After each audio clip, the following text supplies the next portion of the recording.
everything ends on a low note. Consequences range from breaking up with his own famous idol girlfriend to being criticized fiercely by their own fans, and the situation was so bad that their management company had to release an official apology. After doing some research, I think some idols should have actually behaved with better manners, but for some, well, people were just being nonsense. So, let's dive in and have a judge for yourself, shall we?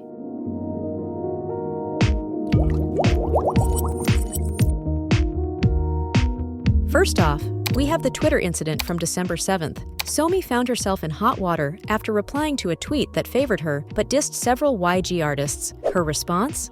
A simply, "Yay, they like me." Sounds innocent enough, right? But the internet disagreed. People were split, some saw it as harmless fun, while others thought she was throwing shade at her YG label mates. This tweet was swiftly deleted, but not before it stirred up quite the debate. Then, there's the June 2022 interview with Complex. SOMI was part of their Goat Talk series, where she named Teddy Park as a GOAT K-pop legend. Explaining her answer, SOMI said since Teddy made legend K-pop groups like Big Bang, 2NE1, and Blackpink so above anyone else, he was the real deal.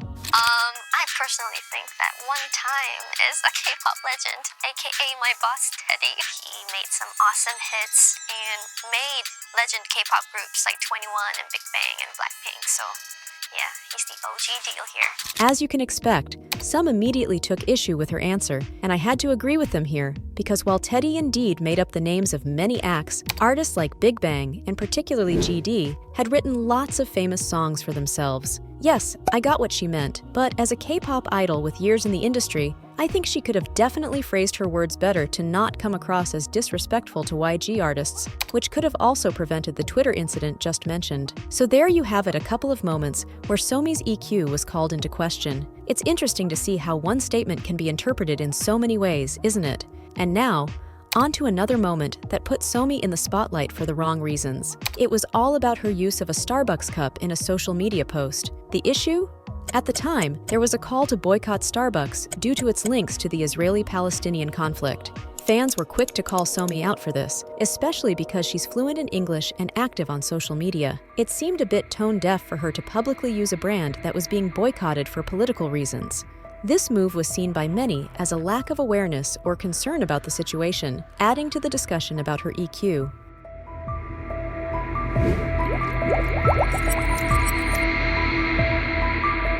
BOYNEXTDOOR, right? They're this group that debuted under Hybe and Zico's wing through KOZ Entertainment, and they've been doing their K-pop thing with a real Korean vibe. Exactly like their name, BOYNEXTDOOR is literally a boy next door group of boys of South Korean, as everything about them is Korean. Even their debut title's name wasn't translated to English and KOZ Entertainment, just used full Korean for everything. And FYI, the debut song's name in English is But I Like You. However, a recent incident at Everland's Panda World sharply contrasts their BOYNEXTDOOR image. Reports emerged of BOYNEXTDOOR's members allegedly bringing beverages and having a whole crew filming inside Panda World near Fubao, the famous panda of South Korea, and violating the rules of the area. Then, their security guards also blocked visitors entering and shouting at people's faces to shoo them away, which made no sense since the group didn't pay to rent the place at that time. While this might be the plan of KOZ Entertainment, people were unhappy as BOYNEXTDOOR brought the drink inside themselves, and as idols, they should have raised problems with their company to not do such things harming people around. Then, at the airport, and I want you to first imagine spending tons of money on expensive cameras, carrying all those heavy gears around, watching every minute to match your idol's schedule.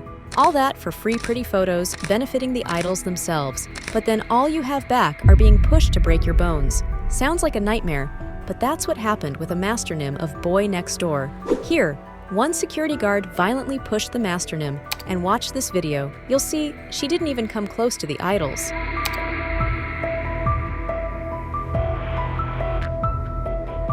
Like she was literally flying when that bodyguard pushed her. But what caught more attention was how BOYNEXTDOOR didn't bother to help, nonchalantly looking at her with some even heading straight to the entrance without looking back.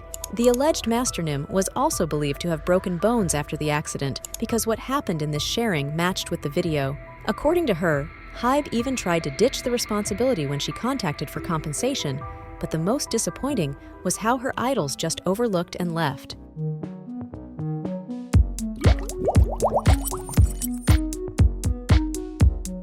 Picture this. A fan pretending to be the legendary soccer star Messi posts, "If you comment, I'll stop playing soccer." Yunjin jumps into the mix with, "Hey, I should have replied a few months earlier."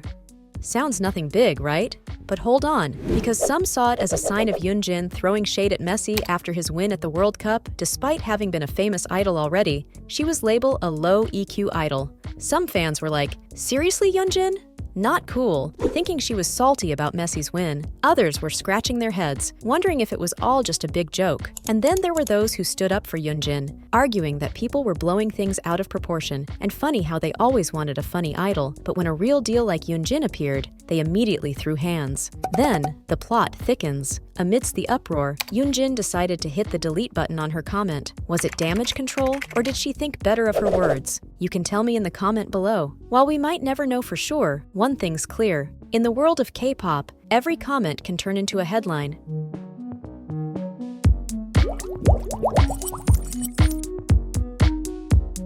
쉽다고 생각했는데 이게 많은 사람들 앞에서 하려니까 되게 뭔가 마음이 무겁더라고요.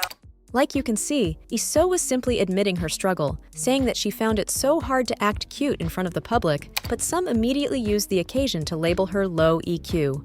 Weird, right? Even I was confused, so I did a little research and found out that about a year ago, rumor had it that Starship Entertainment was shaping LEESEO into this cutesy, clueless character. Remember when she said she didn't know about Pikachu before that bread trend in 2022? Then fast forward a little bit. We have these two speeches. 오늘 상 줘서 너무 고마워요. 오늘 진짜 받을 줄 모르고 나왔는데 너무 행복해요. So she made headlines because people found her sentimental image too cringe and how Starship Entertainment was forcing that naive, clueless image on her too harshly. But fans were defending LEESEO like crazy, saying that she was simply being a 15-year-old girl overwhelmed by such big awards, all just for LEESEO today to admit herself that acting cute like that was not her cup of tea. It's like boom, she just laid bare the whole manufactured image thing about idols and was basically saying, "Hey, this cutesy act? Not really me." So, some are slapping her with the low EQ label for wasting fans' efforts of defense and the company's strategy in building a perfect image for IVE, one that clearly sells super well to people because every songs they put out are BOPs.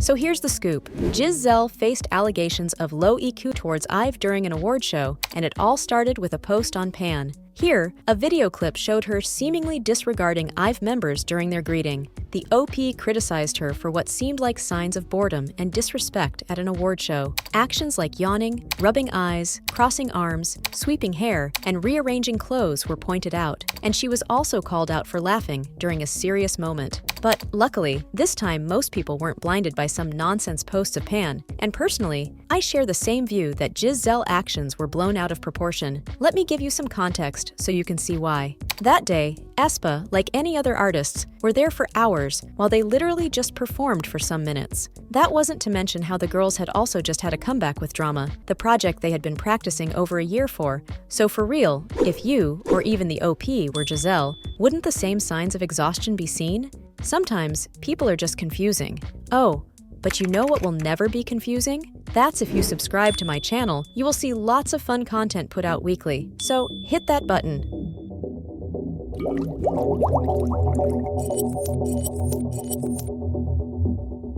Well, actually, this whole story is about YUNJIN and Crush, Joy's ex-boyfriend, being labeled low EQ, both for discussing about Joy. So that's just a little twist I want to clarify. First, picture this. YUNJIN jamming to Crush's tunes on a live broadcast, casually scrolling through fans' comments. She stumbled upon a quirky one saying, "Crush has to pay more taxes," and decided to read it out loud while laughing. Yeji, right beside her, is clueless about this joke. YUNJIN leaned in, whispered the context to her, and that's where things got a bit spicy. Netizens didn't take kindly to YUNJIN airing out another idol couple's dating story, immediately labeling her low EQ for implying Crush wasn't as valuable as Joy, so dating her was hitting a jackpot. Plus, this joke, based on the idea that Joy is a valuable prize, may have been perceived as disrespectful or reducing their relationship to a matter of appearance and celebrity status. YUNJIN laughing at this comment could be seen as endorsing or trivializing this view, and so she made headlines everywhere back then.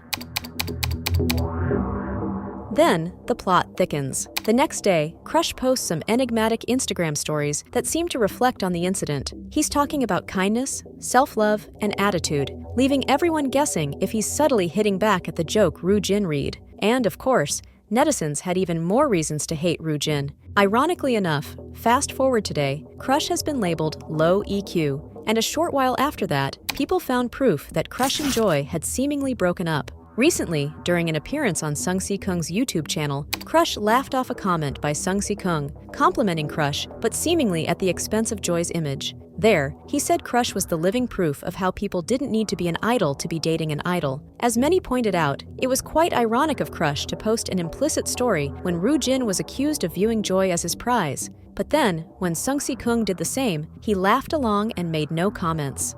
Then, there came this rumor. So many believed Joy was rather unhappy after scandals and scandals, so the best way is to end it all. Surprising, not only idols Gen 4, but many Gen 3 idols, despite years in the industry, still have some moments tripping like that.